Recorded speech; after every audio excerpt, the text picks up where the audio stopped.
गांधार साम्राज्य का क्रूर राजा कालमुख अपनी अगली योजना बनाते हुए। कालमुख, तुमने जिन्हें वायुलिंग लेने भेजा था उनमें से एक बुरा संदेश लेकर आया है। तुम्हारा भाई मृत्यु को प्राप्त हुआ। असंभव! उन्होंने मेरे भाई की जान ले ली। असीम शक्तियों वाला टेंकन्ना एक बलशाली योद्धा था। उस एक को पराजित करने के लिए कईयों को एकजुट होना पड़ा होगा। 100-200 तो उसके सामने टिकते भी नहीं थे।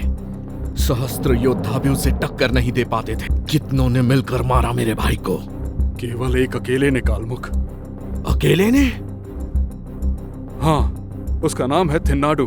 कोया कबीले का राजकुमार है वो। मरने से पहले मेरे भाई ने कितने दुश्मनों को इस धरती से मुक्त किया। अवश्य ही उसने अपने प्राण जाने से पहले कोया कबीले का सर्वनाश कर दिया होगा। जिस स्थान पर वायुलिंग है, हम उसके निकट पहुंच चुके थे। वायुलिंग हमारी पहुंच से बहुत दूर नहीं था। जंगल के रास्ते में टेंकन्ना ने कुछ लड़कियों के साथ छेड़खानी की और वो थिन्नाडु उन्हें बचाने वहां पहुंचा। उसी मुठभेड़ में उसने हमारे सभी साथियों को मृत्यु की नींद सुला दिया। मेरा भाई मृत्यु को प्राप्त हुआ तो तू किस मुंह से वापस चला आया, कायर? कालमुख, दिल छोटा मत करो। उस भारत भूमि में असीम धन दौलत है। तुम्हें याद है ना, कुछ वर्ष पूर्व मैंने तुम्हें पंच तत्वों के लिंग के बारे में बताया था। पृथ्वीलिंग कांचीपुरम में स्थित, जललिंग जम्बुकेश्वरम में स्थित, आकाशलिंग चिदंबरम में स्थित, अग्निलिंग अरुणाचलम में स्थित और हिरण्य राष्ट्र नामक एक क्षेत्र में स्वर्णमुखी नदी के समीप स्थित है वायुलिंग। विश्व में ये एकमात्र शिवलिंग है जो श्वास लेता है, जिसमें वायु का संचार होता है। मार्कंडेय, एक युवा साधु जो असाधारण शक्तियों के धनी थे। उनका जीवन मात्र 12 वर्ष का था जब यमदूत उन्हें मृत्युलोक ले जाने आते हैं। मार्कंडेय वायुलिंग को कसकर पकड़ लेते हैं और दूतों का सामना करते हैं। स्वयं यमराज भी आकर मार्कंडेय को नहीं ले जा पाते। अब उस बालक को वायुलिंग का आशीर्वाद प्राप्त था और वो अमर हो गए। इस बालक को कभी हानि नहीं पहुंचेगी। मैं वायुलिंग की महिमा को नमन करता हूं। मार्कंडेय 7 चिरंजीवियों में से एक हैं। अगर वो वायुलिंग तुम प्राप्त कर लेते हो तो मृत्यु तुम्हें कभी छू नहीं पाएगी। तुम मृत्युंजय बन जाओगे कालमुख। 8वें चिरंजीवी तुम बनोगे। एक बार वायुलिंग प्राप्त कर लो, संसार तुम्हारे चरणों में होगा। तुम सर्वशक्तिमान हो जाओगे। किंतु ऐसी शक्तियां आसानी से नहीं मिलती, वो बलिदान मांगती हैं। अभी तो केवल तुम्हारा भाई गया है। इस कार्य में तुम्हारी सेना का भी सर्वनाश हो सकता है, परंतु तुम्हें भविष्य देखना है। केवल तुम ही वायुलिंग को प्राप्त कर सकते हो। जब तक वायुलिंग प्राप्त न कर लूं, हम नहीं रुकेंगे। और जिसने मेरे भाई की जान ली, उस थिन्नाडु की मृत्यु भी मेरे हाथों होगी। मैं उसके पूरे कबीले को तबाह कर दूंगा, सबको मिट्टी में मिला दूंगा। वो कालमुख है, मनुष्य के रूप में राक्षस। स्वयं काल है वो। अभी तो कुछ ही आए थे तो थिन्नाडु ने संभाल लिया। जब ऐसे कई राक्षस आएंगे तब क्या होगा? हमारी मृत्यु, और क्या। ये भयभीत होने का समय नहीं है। हम मिलकर उसका सामना करेंगे। हम मिल जाएं तो किसी को भी पराजित कर सकते हैं। संकट निकट है। हर घर पर काले बादल मंडरा रहे हैं। हम सबका जीवन संकट में है। चलो, मारे माँ ने पहली बार सच कहा। लगता है कई वर्षों बाद इनके मुख से सत्य वचन निकले हैं। अगर हम ऐसे ही भयभीत रहे और स्वयं की रक्षा इन पत्थरों की मूर्तियों पर छोड़ दी तो हम सबकी मृत्यु तय है। जब शत्रु सामने होगा तो शेर की तरह दहाड़ते युद्ध भूमि में मृत्यु पाना गर्व की बात है। आज नहीं तो कल बीमारी से मर जाओगे या बुढ़ापा तुमसे जीवन छीन लेगा तो मरने से डर कैसा? जो डर कर जिएगा हर रोज मरेगा, जो लड़कर मरेगा समय के अंत तक जिएगा। तुमने सही कहा थिन्ना, देवी को इस कद्दू की बलि चढ़ा दो। अगर मुझे पूजा ही करनी होगी तो मैं अपने पिता की पूजा करूंगा। थिन्ना, देवी देवताओं का अपमान मत करो बेटा। इस राज्य का स्वामी होने के नाते मैं देवी को आरती अर्पित करता हूं। ये कैसी आस्था है? नींबू निचोड़ने और कद्दू तोड़ने से हम युद्ध जीतेंगे? हमें युद्ध लड़के जीतना होगा। मुझे पता था जब भी तू परेशान होता है तो अपनी मां की समाधि के पास ही आता है। जानता हूं बेटा कि तू देवी देवताओं पर विश्वास नहीं करता। मैं भी तुझ पर अपना विश्वास थोपना नहीं चाहता, पर एक राज्य का स्वामी होने के नाते हमारा इन पर विश्वास हो या ना हो, पर हमें जनता के विश्वास के साथ चलना पड़ता है। उनकी भावनाओं को ठेस नहीं पहुंचनी चाहिए। तेरी नास्तिकता किसी की आस्था के बीच नहीं आनी चाहिए बेटा। ले, कुछ खा ले। काल मुख जैसे बलशाली दुश्मन का सामना करने के लिए कोया कबीले को अपनी शक्ति दिखानी होगी। मैंने दूसरे कबीलों को भी संदेश भिजवा दिया है। दूसरे कबीलों को? पर क्यों? जंगल में आग लगी, बाढ़ आई, तब कभी वो लोग आए? हमारी परेशानियों को हल करने की कभी पहल की उन्होंने?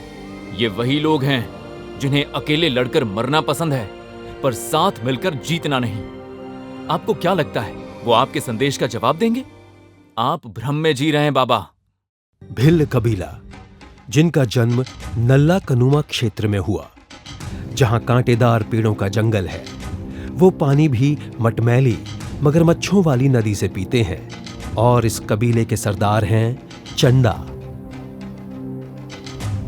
पुलिंद कबीला, सदाशिव क्षेत्र में बसा एक कबीला। ये एक हाथियों से भरा जंगल है। ये पानी पीते हैं स्वर्णमुखी नदी से। वायुलिंग के रक्षक इनके सरदार हैं कंपाडू। इरुका कबीला, जन्मस्थान नीली पलाकोंडा नीडा। ये दरभक अरण्य में रहते हैं। विनती वागु नदी से पानी पीते हैं। कबीले के स्वामी हैं मुंडा और उनका बेटा बिब्बुली। स्त्री प्रधान कबीला, जन्मस्थान नंदी पर्वत। चीतों के जंगल में पलने बढ़ने वाले ये पेन्ना नदी से पानी पीते हैं। इस कबीले की स्वामिनी है पन्नगा और यहां की राजकुमारी हैं नेमली। कोया कबीला, पांडवों में से एक। कोया कबीले के लोग भीम के वंशज हैं। लाल पहाड़ी में जन्मे, उदुमुरु जंगल में पले बढ़े। मुगिलेरु नदी से पानी पीने वाले कोया कबीले के स्वामी हैं और यहां के राजकुमार हैं थिन्नाडु। क्या हुआ नाथनादा? अकेले युद्ध करने से घबरा गए? लगता है डर गए हो, इसीलिए सहायता के लिए प्रस्ताव भेजा है। ये कालमुख जो कोई भी है उससे हमारा कोई बैर नहीं। वो हमारा शत्रु नहीं है। उसने तुम्हें ललकारा है तो तुम स्वयं उससे निपटो। तुम्हारी लड़ाई में हम बीच में क्यों आए? वर्षों से वायुलिंग की रक्षा भद्रगण कर रहे हैं। जिसने भी वायुलिंग तक पहुंचने की चेष्टा की उन्होंने ही उसे रोका है।